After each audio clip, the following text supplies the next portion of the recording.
Tom the Teacher, the Soul Collector. Part 1. Nestled on the outskirts of a small town, obscured by the dense foliage that thrived at the edge of the woods, stood the old, decrepit schoolhouse. Its walls, once a beacon of education and hope, were now a canvas of decay, with ivy creeping through the cracks and windows that stared vacantly into the abyss of the forest. It was here, in this forgotten relic of the past, that Tom, the teacher, conducted his sinister lessons. Tom wasn't just any teacher. He was a relic of a bygone era, a specter that refused to fade even as the years passed and the world outside moved on. His presence was an anomaly, a dark figure that loomed over the schoolhouse, bound to it by a curse both ancient and malevolent. Tom had a secret, one that made the blood of the few who knew it run cold. He was a soul collector, preying on the students who failed to meet his impossible standards. The town had long since stopped sending their children to the schoolhouse, driven away by the chilling tales that whispered through the streets like a cold wind. But every few years, a new family, unaware of the grim history, would arrive, and their children would find themselves enrolled in Tom's class, a class from which there was no passing grade. The story begins on a crisp autumn morning when the leaves had turned to shades of fire and gold, painting the landscape with the colors of the fall. The Johnson family, having recently moved to the town, were eager for their son, Ethan, to start his education. They had heard rumors of the old schoolhouse, but like many before them, they dismissed the tales as nothing more than local superstitions. Ethan, a bright and curious boy, was both nervous and excited as he made his way to the schoolhouse. The path through the woods was overgrown, and the canopy above seemed to swallow the light, casting shadows that danced and twisted around him.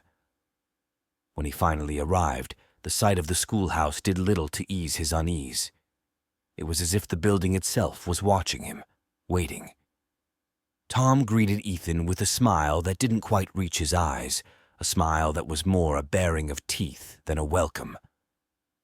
"Welcome, Ethan," he said, his voice smooth and cold, like the whisper of the wind through the trees. "You're just in time for our lesson on the consequences of failure." The classroom was a reflection of the building's exterior, with peeling paint and desks that looked as though they might crumble to dust at any moment. The other students, a mere handful, sat in silence, their eyes hollow, their spirits crushed under the weight of Tom's tyranny. As the days passed, Ethan found himself struggling to keep up with the impossible workload Tom assigned. The lessons were obscure and arcane, touching on subjects that seemed to have no place in the curriculum of a normal school.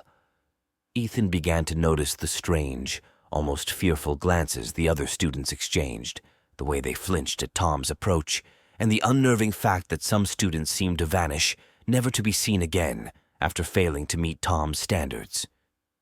One evening, as the sun dipped below the horizon and cast the schoolhouse into shadow, Ethan stumbled upon a horrifying truth.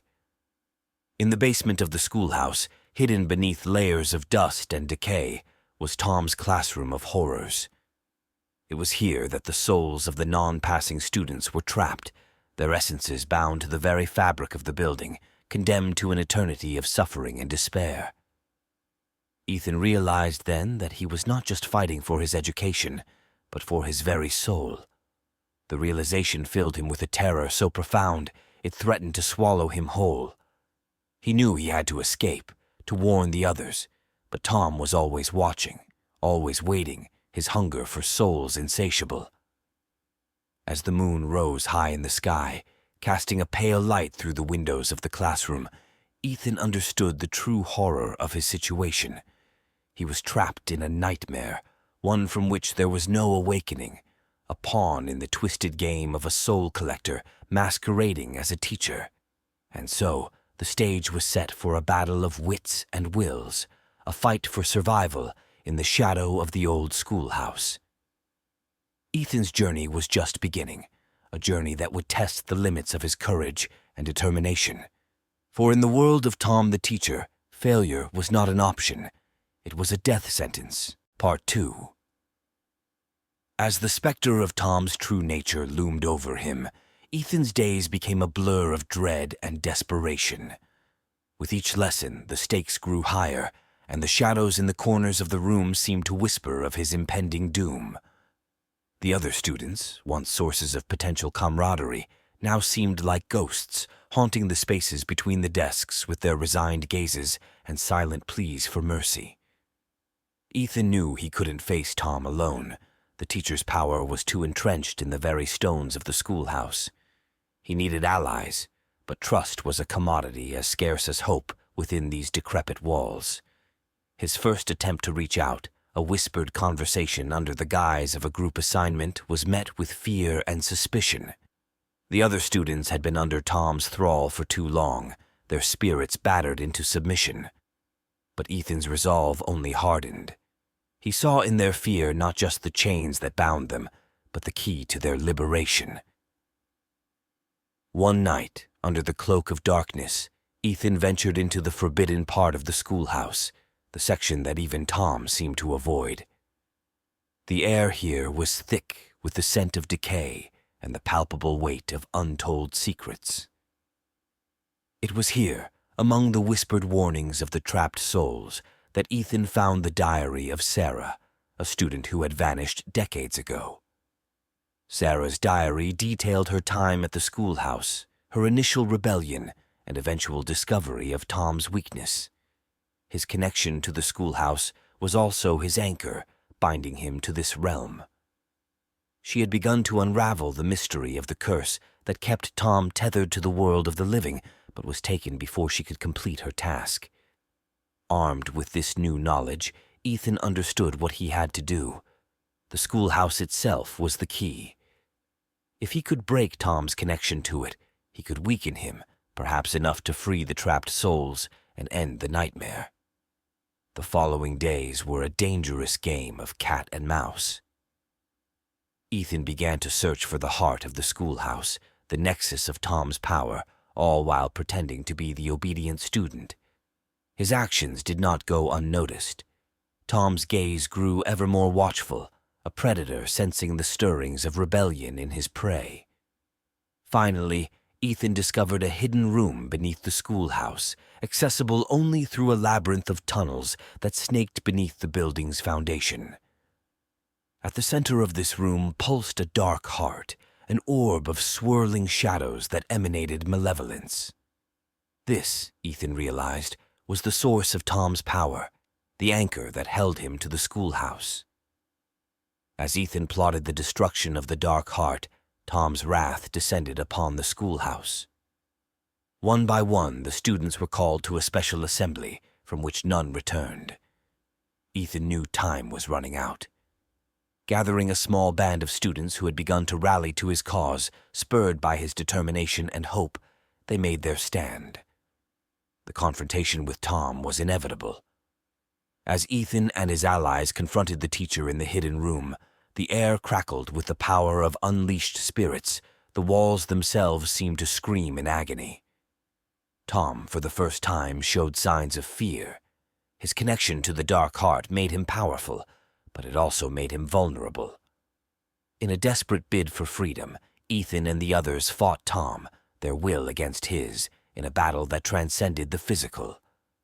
As the clash reached its crescendo, Ethan seized the dark heart, channeling his own life force into a blinding surge of energy that shattered the orb. The explosion of power was cataclysmic. The schoolhouse trembled, its foundations groaning under the strain of the unleashed forces. Tom's scream, a sound of rage and despair, echoed through the night as he was torn from this world, his hold on the schoolhouse and the souls within it finally broken. As dawn broke, the schoolhouse, now just a ruin, stood silent. The students, freed from Tom's grasp, emerged from the rubble, blinking in the light of a new day. They were survivors of a nightmare, bound forever by their shared ordeal. Ethan, though weary and scarred by the battle, knew that their victory was more than just the end of Tom's reign of terror. It was a testament to the power of hope, the strength of the human spirit, and the unbreakable will to fight against the darkness. And yet, as they walked away from the ruins of the schoolhouse, a chilling thought lingered in the back of Ethan's mind. Tom was gone, but the dark heart had existed long before him. What other horrors lay buried, waiting for their chance to emerge? Part 3. The aftermath of Tom's downfall was a period of cautious relief for Ethan and the other survivors. They had weathered a storm of unimaginable horrors, but in their hearts the echoes of the nightmare lingered. The schoolhouse was gone, reduced to rubble and whispers of the past, yet the shadow it cast was long and dark. In the weeks that followed, the town slowly began to acknowledge the grim reality of what had transpired at the edge of the woods. The survivors, once ostracized and whispered about, were now seen as heroes who had faced down an evil that had lurked among them for generations. Yet, for Ethan, the victory felt hollow. He knew that the destruction of the dark heart had severed Tom's connection to the schoolhouse, but the essence of the curse remained, a malignant will searching for a new anchor. Driven by a need to understand and, if possible, to prevent the emergence of a new threat, Ethan delved into the town's archives. There, among the dust-covered tomes and forgotten records, he uncovered the origins of the curse that had bound Tom to the schoolhouse. It was a tale of dark pacts and ancient sorceries, of a time when the land upon which the schoolhouse was built had been used for rituals that reached beyond the veil of death. The knowledge was a heavy burden, but Ethan was not alone in his quest. The survivors, bonded by their ordeal, formed a pact to guard against the return of such darkness. They became the Custodians, a group dedicated to monitoring the supernatural forces that had once threatened their existence. Months turned to years, and the memories of the schoolhouse faded into legend. The Custodians remained vigilant, their watchful eyes a silent guardian over the town. Ethan, now a young man, took on the mantle of leader, his resolve hardened by the scars of the past. It was during a particularly harsh winter, when the nights were long and the cold bit deep into the bones, that Ethan's fears were realized. Strange occurrences began to plague the town once more. Livestock were found mutilated in the fields, their bodies drained of blood. Shadows moved at the edge of vision, and children spoke of nightmares that left them screaming in the dark. The Custodians convened, their faces set in grim lines as they acknowledged the truth they had all feared. The curse was not dead, merely dormant, and it had found a new focal point.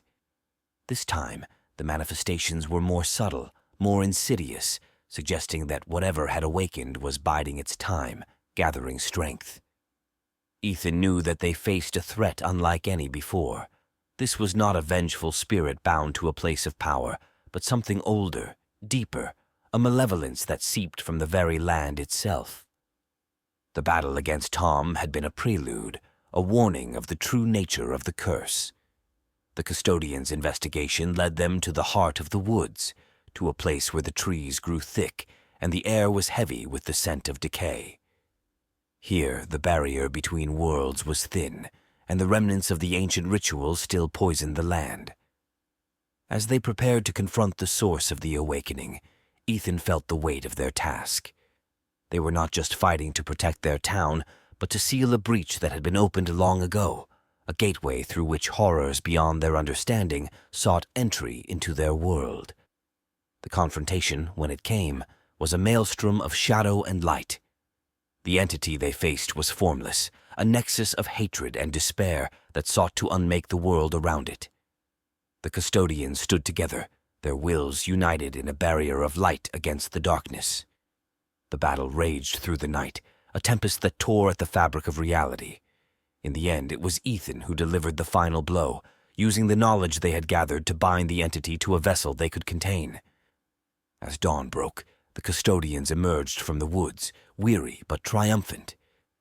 They had averted the crisis, but the victory was a somber one.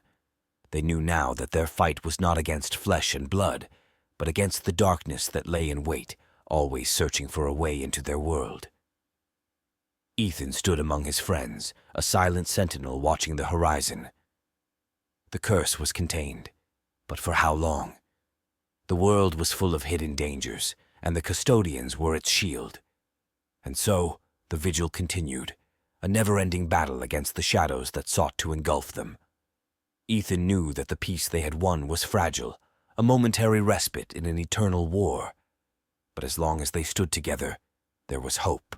Part 4.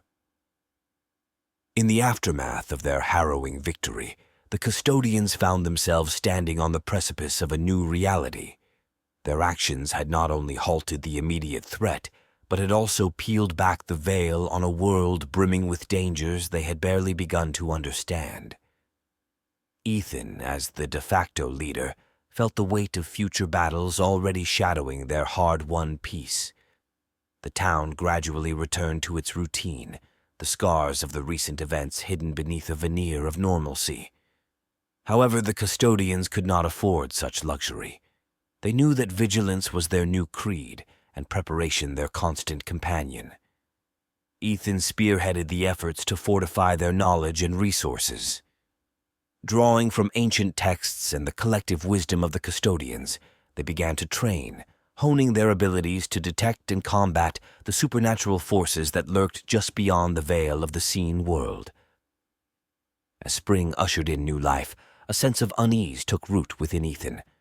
Reports of missing hikers in the woods and an inexplicable cold that settled over the town suggested that their fight was far from over. It was during this time of growing tension that Maya arrived in town.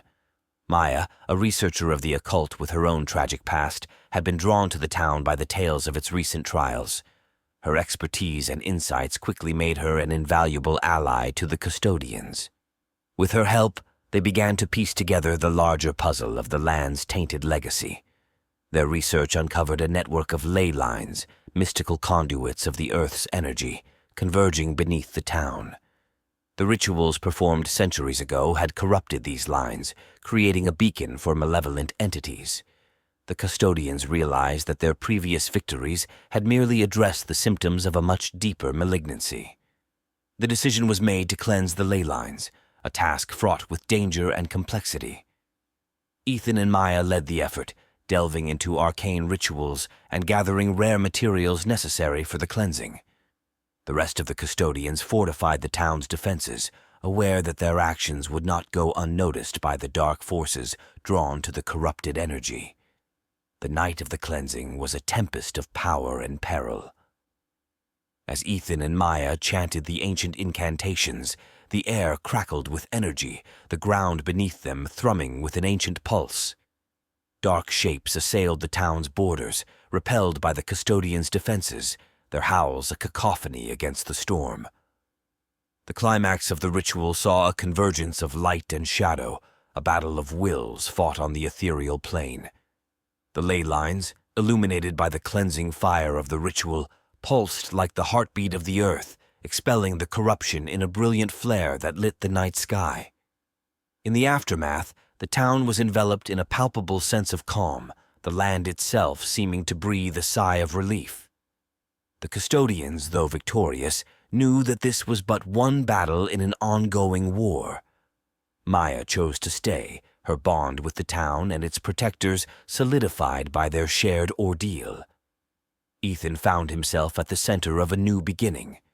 The custodians had evolved from a group of survivors into guardians of a world hidden from the eyes of the uninitiated. Their mission was clear: to protect the balance between the seen and unseen, to stand as the bulwark against the encroaching darkness. As the seasons changed, the custodians grew in strength and number, their network extending beyond the town to like-minded individuals and groups. Ethan, with Maya by his side, stood as a beacon of hope, a leader of a silent order that fought in the shadows to keep the light shining in the world. Yet, as the wheel of time turned, new challenges loomed on the horizon. Whispers of a dark congregation, a cult that sought to harness the powers the custodians had fought to contain, began to surface. Ethan knew that peace was but a momentary grace, and the path ahead was fraught with danger. But for now, the town slept peacefully, its inhabitants unaware of the guardians who watched over them. Ethan looked to the stars, a silent vow etched in his heart. They were the custodians, the unseen shield against the night, and they were ready for whatever darkness awaited. Part 5. The seasons rolled on, each one bringing its own challenges and victories for the custodians.